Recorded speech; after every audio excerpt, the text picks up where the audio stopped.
माननीय मुख्यमंत्री महोदयांनी अनधिकृत चालणारे हुक्का पार्लर्स असतील, बार असतील, ऑर्केस्ट्रा असतील यावर कारवाई करण्याचे आदेश दिलेले आहेत। या आदेशांच्या अनुषंगाने माननीय महानगरपालिका आयुक्त यांनी ठाणे महानगरपालिकेच्या हद्दीमध्ये येणारे असे सर्व अनधिकृत हुक्का पार्लर्स, बार रेस्टॉरंट्स, पब्स यावरती कारवाई करण्याचे आदेश दिले होते। त्या आदेशाच्या अनुषंगाने आम्ही आजपासून अशा अनधिकृत पब बारवरती निष्कासनाची कारवाई सुरू केलेली आहे।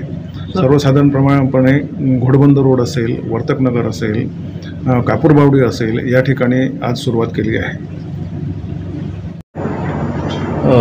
महाराष्ट्राचे माननीय मुख्यमंत्री महोदय यांनी अनधिकृतरित्या चालणारे हुक्का पार्लर, त्याच्यानंतर अनधिकृत लेडीज बार यांच्यावर कारवाई करण्याचे निर्देश दिलेले आहेत। त्या अनुषंगाने माननीय महापालिका आयुक्त यांनी आम्हा सर्व अधिकाऱ्यांना आणि अतिक्रमण मुख्यालय हे त्याचं सहाय्यक आयुक्त आहे त्यांना निर्देश दिले, मॉनिटरिंग करा आणि सगळ्यांकडनं करून घ्यावी।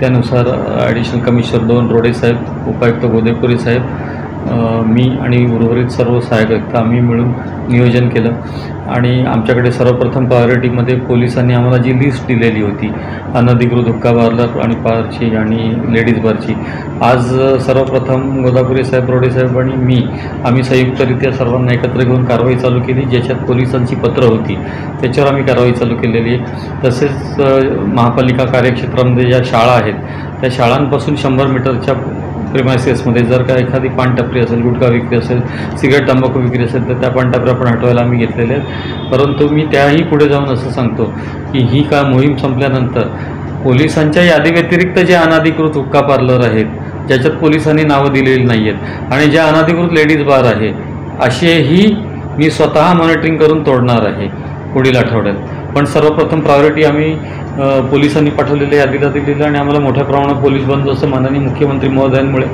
उपलब्ध करून दिलेला आहे।